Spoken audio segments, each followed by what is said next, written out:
এই যে আমার সাথে দাদাভাই হচ্ছে, তো এখন দুইজন হইলাম, যাই হোক আর আসলাম সমস্যা হবে একটু। না। অনেক দিন থেকে ইচ্ছে ছিল এই জায়গাটাতে মাছ ধরার, কিন্তু সময় হয়ে উঠছিল না। যাই আজকে একটু সময় পাইছি, ভাইয়ের সঙ্গে দেখি কি হয় অবস্থা। মাছ হলে অবশ্যই ভিডিও করে দেখাবো। একটু সেট আপ টেট আপ দিই, অনেক দিন ধরে মাছ ধরি না তো, বসিগুলো অকেজো হয়ে পড়ে আছে।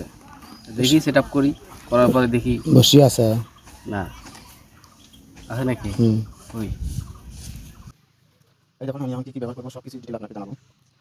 নদীতে আসলাম, আমাদের এটা মেঘাপুর নদী যে আসলাম। আজকে প্রচুর রোদ, আসলে অনেক কিছুই লাগে মাছ মারতে গেলে। পানি বোতল নিয়ে যাচ্ছি, একটু জল কিনেছি, সাথে মাঝে পাঁচ কেজি। এখানে আছে হলো টিকা জামলা, তো বানাবো। আসলে মাছ শিকার করতে গেলে অনেক কিছু লাগে। এটা একটা নেশা, এটা চা,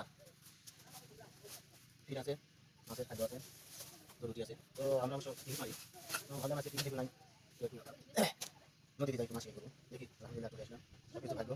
যদি আমার কপালে আজকে মাছ লিখে থাকে তাহলে অবশ্যই মাছ হবে। তো চেষ্টা করতে হবে, সব চেষ্টা করতে হবে। যেটা হলো টিকিটের জানলা, এই জানলাটা মাছ খুব পছন্দ করে। এখন আমি কাজ করবো সেটা হলো আগে চা করবো, তারপর আমি পরে বানাবো।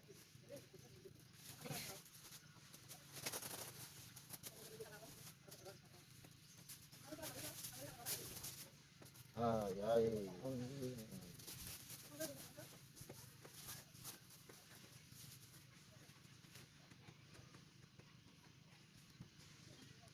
যেহেতু এটা সরোদের নদী, একটু মাটি মিশিয়ে দিলে যে জায়গায় আমি চারটা ফেলাবো ওই জায়গায় থাকবে, ওই জায়গা থেকে মাছ আর কি খাইতে পারবে।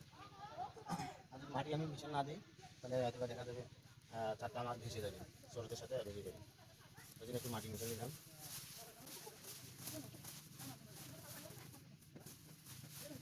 সাথে একটু চা দেবো।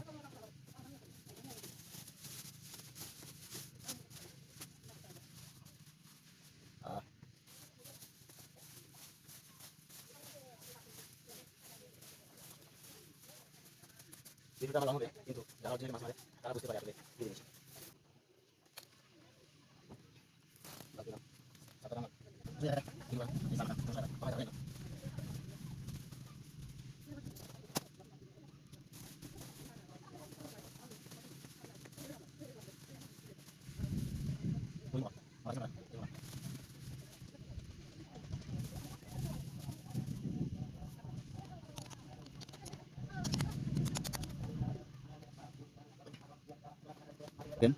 ওই চারটা করতেছি, এখন থেকে মিনিমাম 30 মিনিট পর আমি বসেছি ফেলাবো।